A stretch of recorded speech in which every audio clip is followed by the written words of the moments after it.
میری کلاس کا ایک لڑکا مجھے بہت پسند کرنے لگا۔ اس نے پتہ نہیں کیسے میرا نمبر نکلوا لیا اور اس کے بعد مجھے مسلسل میسیجز کرنے لگا۔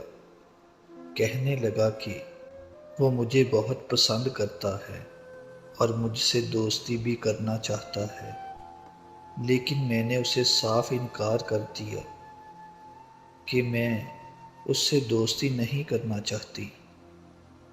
میرے انکار کرنے کے باوجود بھی وہ مجھے مسلسل میسیجز کرتا رہا اور اس کا میسیج آنے پر میں اسے رپلائی بھی کر دیتی تھی۔ اس کو رپلائی کرتے کرتے مجھے پتہ ہی نہیں چلا کہ کب مجھے اس سے پیار ہو گیا۔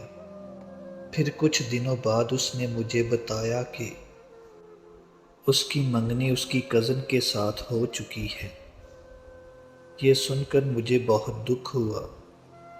میں رونے ہی والی تھی کہ وہ کہنے لگا کہ ارے تم کیوں رو رہی ہو، میں تو مذاق کر رہا تھا۔ یقین مانو ایسا کچھ بھی نہیں ہوا۔ میں نے اس کی بات کا یقین کر لیا کہ ہاں یار مذاق ہی ہوگا۔ مجھے اس سے اتنی زیادہ محبت ہو چکی تھی کہ میں اس کی محبت میں ساری دنیا بلا چکی تھی۔ پھر ایک دن میں نے اس کے موبائل میں اس کی تصویر ایک لڑکی کے ساتھ دیکھی۔ اس تصویر کو لے کر ہم میں شدید لڑائی ہو گئی اور اس نے مجھے بلاک کر دیا۔ پھر اس نے کچھ دنوں بعد مجھے ان بلاک کر کے بتایا کہ تصویر جو میں نے دیکھی تھی اس میں اس کی کزن تھی، وہ کزن جس سے وہ بہت زیادہ پیار کرتا ہے اور اس سے شادی بھی کرنا چاہتا ہے۔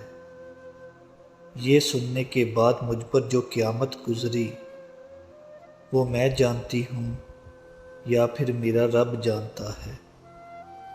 اس نے میرے ساتھ دھوکہ کیا اور مجھ سے نہیں بلکہ کسی اور سے پیار کرتا تھا۔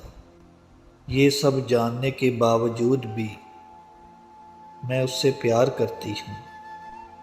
میری آج بھی اس سے بات ہوتی ہے کیونکہ میں اس کے بغیر نہیں رہ سکتی، لیکن میں بہت زیادہ اذیت میں ہوں۔